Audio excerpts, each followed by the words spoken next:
Bon week-end, mesdames, messieurs, et bienvenue à cette grande édition du journal sur votre chaîne.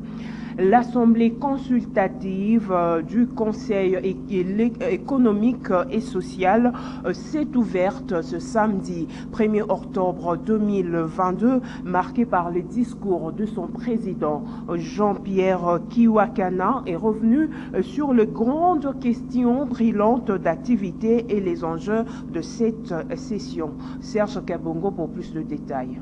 C'est la rentrée au Conseil économique et social. Jean-Pierre Kiwakana ouvre la session ordinaire d'octobre de cet organe consultatif au Palais du Peuple à Lingwala. Le bureau affiche complet et tous les conseillers étaient présents après près de 4 mois d'intercession. Le président de l'organe consultatif de la République a abordé les questions d'actualité dans son discours d'ouverture.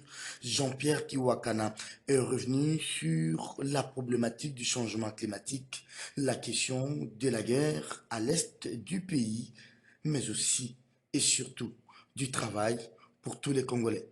Les mines du Congo doivent bénéficier aux Congolais et contribuer au développement du Congo, a laissé entendre le président du Conseil, et qui ne s'explique en tout cas pas l'acharnement des ONG internationales et de certains partenaires de la République démocratique du Congo sur la RDC au sujet de l'appel d'offres lancé récemment sur le bloc gazier et pétrolier. Un discours qui visiblement vient en appui à celui prononcé récemment à l'ONU par le président de la République Félix-Antoine Tshisekedi. Dans un autre chapitre, sachez que le mouvement de libération du Congo, MLC, parti cher à Jean-Pierre Bemba Gombo, a totalisé 24 ans d'existence le 30 septembre 2022. À cette occasion, une messe d'action de grâce a été dite en la paroisse Saint-Pierre de Kinshasa, où plusieurs cadres et militants de cette formation politique ont rehaussé de leur présence. Le reportage est de Nancy Ileka et Georges Libengue. 24 ans d'existence pour le mouvement de libération du Congo. Le MLC, autrefois mouvement politico-militaire pour le rétablissement d'un nouvel ordre politique, a voulu passer ses jours anniversaires du 30 septembre dans la prière. Cadres, militants et sympathisants se sont donné rendez-vous en cette date historique à la paroisse Saint-Pierre à Kinshasa pour une messe d'action de grâce. Jean-Pierre Bemba et son parti ont toujours voulu mettre la devise du MLC en avant-plan. Avec Dieu, nous vaincrons. Ce n'est pas un simple slogan. De la création du 30 septembre 2008 à Kisangani, dans l'ex-province orientale, en passant par Lissala, Boussinga, Badolité, la lutte était difficile, d'où il faut remercier les Très-Hauts pour ses bienfaits, a dit l'officiant du jour. Dans son homélie, les célébrants a exhorté les militantes et militants du MLC et son leader à la culture de l'amour, de l'unité, l'amour pour les autres, surtout pour son pays. Prêchant le pardon, cet homme de Dieu a évoqué les Saintes Écritures qui recommandent les pardons mutuels pour, dit-il, favoriser les règlements de tout malentendu possible. Une exhortation aussi sur l'apport de chaque membre du parti qui doit apporter son fagot de bois pour l'émergence du parti. Bref, un engagement sincère envers les partis qui passe aussi par une contribution régulière. Votre dynamisme, votre cheminement, tout vers nous. Où sommes-nous et où allons-nous? Notre action de grâce est réalisée ou bien accomplie comme dans une famille. Nous sommes un parti politique, certes, mais nous devons nous considérer comme une famille, une communauté, un foyer. Dans cette nouveauté familiale ou encore dans cette famille qui doit renaître à chaque anniversaire, il faudrait qu'il y ait des éléments qui puissent nous caractériser, comme dans toute famille. L'amour. L'amour. Mais que pense Jacques Lungwana de cette date et de la cérémonie d'aujourd'hui? 24 ans d'existence après tant de problèmes, Nous avons résisté et nous disons merci à notre Dieu qui nous a aidés, nous a assistés dans tout ce que nous faisons pendant tous ces temps difficiles. Je demanderai à tout le monde de méditer pour ce spectacle-là pour que demain nous puissions faire encore mieux que vous. Pour sa part, Valentin Guirengo Venet est revenu sur les espoirs réalisés 24 ans durant par son parti. Il est le numéro 1 du MLC pour la ville de Kinshasa. Nous sommes parmi les rares partis politiques qui avaient commencé comme mouvement politico-militaire et qui soient solidaires à ces jours. Donc, ce qui me marque, c'est que nous sommes un grand parti politique et nous le demeurerons comme grand parti politique. Il faut noter que bien avant cette messe, le chairman du MLC, Jean-Pierre Bemba Gombo, avait dans un tweet rappelé les combats de son parti pour l'émergence en République démocratique du Congo d'un État protecteur des minorités et de l'ensemble de sa population.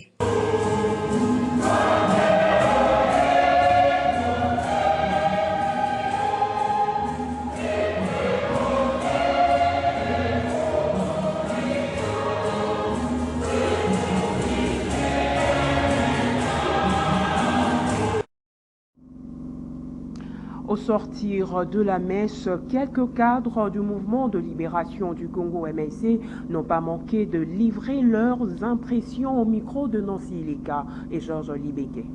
Un mouvement qui a commencé parce qu'il fallait préserver la démocratie et les libertés humaines des Congolais.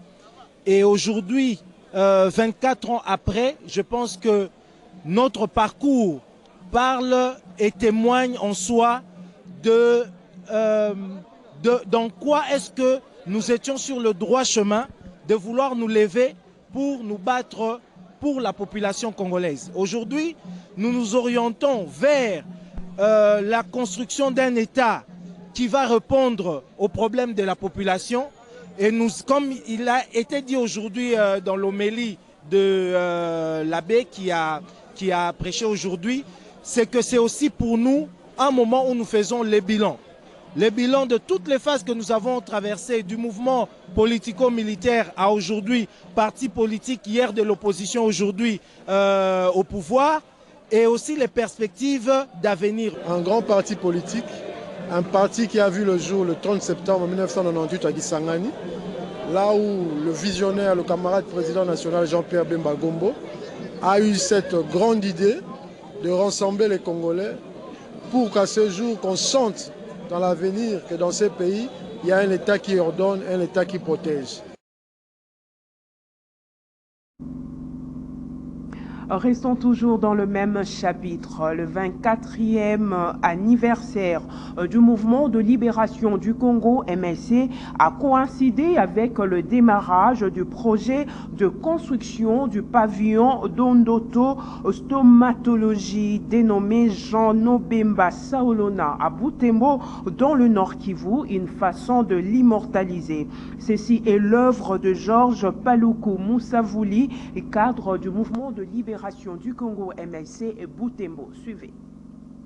Dans la ville de Butembo au Nord Kivu, la célébration du 24e anniversaire du mouvement de libération du Congo le 30 septembre a coïncidé avec le démarrage du projet de construction du pavillon d'ondotostomatologie Jean Nobemba Saolona au sein de l'hôpital gériatrique de Butembo, une œuvre du chef de travaux et cadre du MLC Georges Paluku Moussavouli. Ce 30 septembre 2022, voici exactement 24 ans depuis que le mouvement de libération du Congo MLC a été créé et opérationnalisé en RD Congo par son Excellence M. Jean-Pierre Bemba Gombo. Ainsi, la Fondation Moussavouli Georges, travaillant désormais en synergie avec le MLC au profit de l'amélioration des conditions de vie socio-sanitaire de populations de Butembo, Beni, Lubero et environ, et surtout dans la prévention et prise en charge du diabète et hypertension artérielle, et dans la prise en charge médico-psychosociale de personnes âgées, adresse très sincères félicitations à l'autorité morale du MLC, son Excellence M. Jean-Pierre Bemba Gombo, et avec lui le directoire national du MLC et tous les cadres et militants du MLC. La Fondation Moussa Vouli Georges souhaite célébrer l'année prochaine l'opérationnalisation de ce pavillon d'odontostomatologie au rythme du jubilé d'argent du Mouvement de libération du Congo MLC. La Fondation Moussa Vouli Georges voulant participer à la pérennisation du nom, de la mémoire et de la vision sociale de son Excellence Jeannot Bemba Saolona. Ces pavillons, Jeannot Bemba Saolona aura comme spécialité la prévention et prise en charge des diabétiques ainsi que la prise en charge médico-psychosociale des personnes âgées. Changeons de chapitre à présent au Lesotho. Les élections législatives sont prévues le 7 octobre prochain. C'est dans ces cadres que le président de la Commission électorale nationale indépendante, CENI, Denis Kadima Kazadi, séjourne à Maseru pour une mission d'observation de ces élections. Le reportage. Les législatives au Lesotho, c'est pour le 7 octobre prochain. La communauté de développement des États d'Afrique australe attend superviser ces opérations électorales. Denis Kadima, président de la Commission électorale nationale indépendante de la République démocratique du Congo, conduit depuis, en chef de mission, une délégation du Forum de commissions électorales des États membres de la SADC. À Maseru, le numéro 1 de la CENI RDC a présidé une importante réunion. Question de circonscrire les contours de sa mission. Des orientations et directives ont été données aux observateurs. Aussi, la formation des équipes à déployer sur l'ensemble du pays. Des observateurs qui se comptent sur les délégués venus du pays de l'organisation sur l'ensemble des 16 États membres, notamment l'Angola, la République démocratique du Congo, le Swaziland, le Botswana, le Malawi, la Mozambique, la Namibie, l'Afrique du Sud, la Tanzanie et le Zimbabwe. Dans la composition de la mission d'observation électorale de la SADC, 2 membres de la plénière de la centrale électorale de la RDC y figurent, pendant que la vice-présidence est assurée par les représentants de la Namibie. Parlons toujours processus électoral en République démocratique du Congo. Il n'a plus parlé des élections depuis 2018. Corneille Nangaa sort de son silence 4 ans après. L'ancien président de la Commission électorale nationale indépendante, CENI, dit de vérité. Bref, l'ex-président de la centrale électorale en appelle face au danger à un minimum de consensus politique sur les grandes options du dit processus. Reportage de Serge Kabongo. La tribune de Corneille Nangaa se veut un cri d'alarme face aux difficultés que connaît le processus électoral. Dans ces documents lourds de 13 pages, intitulés « Élections 2023, le bon et le mauvais pas au regard de l'expérience », l'ancien président de la CENI a commencé par brosser ce qu'ont été les lignes maîtresses des élections de 2018. Lui-même l'a piloté dans un contexte en un peu plus particulier, bien avant, délaissant certainement pour prévenir les dangers sur le processus actuel. Il en appelle aux dirigeants de la CENI actuelle et de la classe politique à s'inspirer de l'expérience du processus passé par rapport à la contrainte du respect du délai constitutionnel. Il a en outre appelé à la vérité et à la crédibilité du processus même, bien avant celle du résultat. On doit capitaliser les acquis de l'alternance intervenue en 2018. C'est l'expérience qui parle avec plus de 85 points structurés servant de boussole à l'équipe Kadima. Vivement un consensus, martèle Corneille Nangaa, sur la problématique du respect du délai constitutionnel, CENI, partis politiques et sociétés civiles qui doivent se retrouver ensemble pour des grandes options sur la marche et la suite à réserver au processus électoral. Pour Nangaa donc, le plus grand obstacle reste un minimum de consensus politique sur la préparation des élections. Mesdames, Messieurs, c'est la fin de cette grande édition du journal. Merci de l'attention accordée. Je vous retrouve prochainement et d'ici là, portez-vous bien et excellent